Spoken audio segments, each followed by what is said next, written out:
Em nome de Jesus Cristo, primogênito de entre os mortos. Amém. Meu irmão e minha irmã, o título da mensagem de hoje é Paixão e Pandemia. E se eu estivesse escutando o que aqui se diz, certamente eu já estaria um pouco incomodado, pensando: é necessário mesmo falar sobre pandemia? Também aqui, também numa mensagem de Sexta-feira da Paixão? Será que não falamos demais nisso? Será que já não escutamos demais sobre isso? Isso nos desgasta tanto ao longo da semana, também na igreja? Como eu mesmo poderia ter esse incômodo, eu acho bom fazer uma observação. E de certa forma essa observação acaba se transformando no sermão como um todo. A primeira parte da observação é muito simples e curta. E é a seguinte: os acontecimentos relacionados à pandemia tomaram proporções tão grandes que é impossível deixá-los de lado, é impossível desconsiderá-los. Nas últimas semanas, especialmente, eu tenho visto amigos e mais amigos relatando que estão em luto. E são tantas pessoas numa frequência que eu não tinha visto nunca antes. E essas pessoas que estão falecendo, esses familiares e pessoas próximas a esses amigos, em sua quase totalidade estão falecendo por Covid-19. Isso parece refletir o que mostram os números oficiais do mês de março, que são dezenas de milhares de pessoas que faleceram somente por essa doença. Há então uma grandeza muito grande nisso que está acontecendo. Mas não é só por causa dessa enormidade revelada por números que eu julgo pertinente falar sobre a pandemia hoje. É também por causa da natureza desse acontecimento. Porque a pandemia indica, na verdade, e esses números da pandemia indicam, na verdade, a vastidão do sofrimento humano no mundo atualmente. E o assunto do dia, da Sexta-feira da Paixão, é justamente sofrimento. Eu acho que não é necessário fazer esse esclarecimento, mas por precaução eu lembro que quando dizemos Sexta-feira da Paixão de Cristo, não estamos usando o termo paixão num sentido aproximado de amor ou de uma emoção forte simplesmente, porque esse termo paixão vem para cá, para essa expressão, a partir de expressões latinas como passio domini, e passio aí significa justamente sofrimento. O assunto do dia é o sofrimento de Jesus Cristo. Nós nos lembramos então de como ele sofreu e fazemos isso hoje, em meio a um povo que está em evidente sofrimento. Então eu faço as seguintes perguntas para podermos continuar conversando. Que é o sofrimento de Cristo e que é o sofrimento do mundo atualmente? Eu lembro que Cristo sofre intensas dores. Cristo sofre a dor dos açoites, a dor dos cravos entrando em sua carne com atrito em seus ossos. Cristo sofre uma sede sob sol escaldante e sofre, sangrando, a exaustão, pendurado na cruz. Por isso Isaías pode dizer muito bem que ele é homem de dores, um homem experimentado no padecimento, que sabe o que é padecer. E a história da humanidade também é uma história de padecimento, de sofrimento. E aí, não só na pandemia, mas também durante a pandemia, eu lembrei aqui de um amigo muito próximo meu, que depois de contrair Covid me disse o seguinte, que ele sentiu uma dor tão intensa no corpo todo, como nunca tinha sentido antes. E há relatos de outras dores também, mais específicas, mas também a dor que é praticamente inesgotável de pais que estão perdendo filhos, ou de filhos pequenos ainda, perdendo um pai ou uma mãe. Cristo sofre também a solidão na cruz. Ele que andou com tanta gente o seguindo durante tanto tempo e agora está sozinho. Ele precisa de fato enfrentar a cruz em solidão. E muitos o desprezam. Até mesmo Pedro o nega. E de fato, por isso, Isaías vai dizer que ele era desprezado. Não é tão difícil compreender que não muitos vão querer seguir um homem que termina sua carreira, aparentemente, nu, pendurado numa cruz, em situação humilhante. Na pandemia também há muita solidão. Solidão nos hospitais, porque pessoas não podem ter acompanhante por ali. Solidão em casas, porque as pessoas não podem se encontrar e algumas realmente estão sozinhas.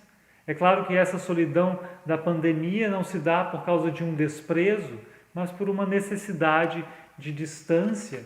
Mas de qualquer forma, é solidão e também dói. Cristo sofre também sujeito aos outros. E por isso Isaías diz que ele era como um cordeiro levado ao matadouro. E hoje quantos sofrem sujeitos também aos outros? Quantos sofrem esperando uma vaga de UTI que não há? Quantos sofrem necessitando de um oxigênio que não foi comprado? Quantos sofrem sendo entubados e de repente nós temos ali um adulto que tomava suas decisões, que tinha suas atitudes e agora está inconsciente, sem fala, sem decisão mais, vivendo quantos dias, talvez os seus últimos dias assim. Um adulto sujeito aos outros. É o sofrimento de Cristo, o sofrimento do mundo, do ser humano. Há um paralelo muito grande, mas também há diferenças gritantes que precisam ser consideradas. Porque em meio ao sofrimento que abate sobre o mundo fala, o mundo discursa, todo mundo usa sua boca, seus dedos velozes e quer manifestar algo, muitas vezes sem se preocupar com a verdade, muitas vezes para caluniar os outros, mas quer falar. E Jesus Cristo, segundo Isaías, não abriu a sua boca. E realmente as poucas palavras que Jesus disse não foram para se livrar daquela situação. Isso é tão estranho para quem testemunha esse momento, principalmente quem tinha testemunhado também Jesus dizer até mesmo ao mar e ao vento que se aquietassem, e até o mar e o vento obedeciam. Onde está essa palavra poderosa que pode mudar a realidade de forma tão rápida? Emudeceu. Emudeceu. Está calado Cristo na cruz porque ele tem uma meta, porque ele tem um propósito, porque Cristo está ali levando sobre si, conforme Isaías, as nossas iniquidades, levando sobre si, inclusive, as nossas enfermidades e as nossas dores. E agora vem a maior diferença de todas, que é muito séria e precisa ser dita e ouvida com seriedade, para não ser mal entendida. O mundo sofre por culpa própria.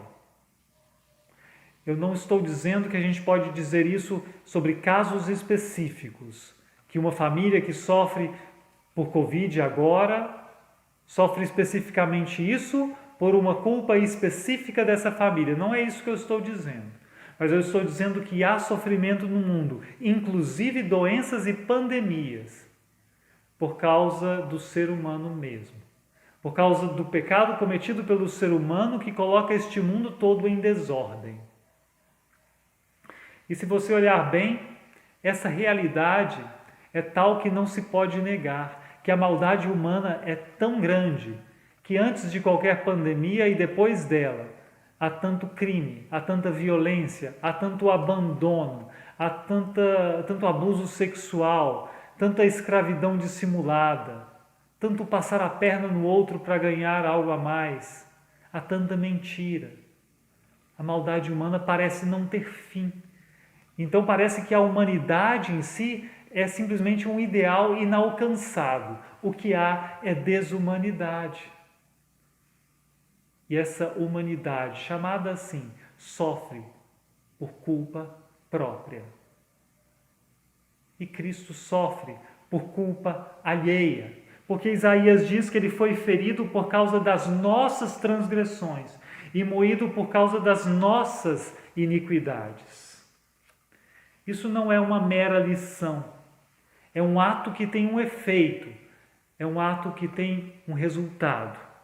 Porque Deus humanado se fez desprezado por não desprezar o nosso sofrimento que acontece por nossa própria culpa. E por isso, ele trouxe assim um antídoto. Diz Isaías também, o castigo que nos traz a paz estava sobre ele, e pelas suas pisaduras nós fomos sarados. Pandemias são consequências do pecado humano. Como todo sofrimento é consequência do pecado humano. Assim tudo começou e assim tudo termina. Todo sofrimento, toda lágrima de dor é culpa do próprio ser humano. Mas não, eu não estou dizendo que a pandemia presente ou qualquer outra é uma punição por nossos pecados. Não é uma punição por nossos pecados. Mas eu disse realmente que a humanidade é má. Ela merecia punição? De fato, a humanidade já foi julgada diante de Deus. Ela foi julgada e foi achada culpada.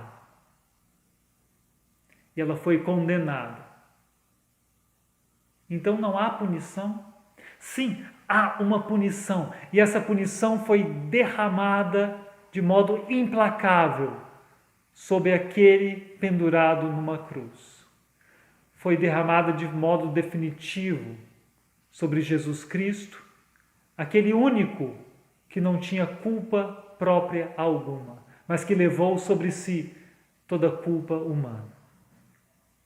E por isso, na cruz, ele pôde dizer: está consumado. Meu irmão e minha irmã, está consumado. Jesus Cristo morreu a nossa morte. Amém.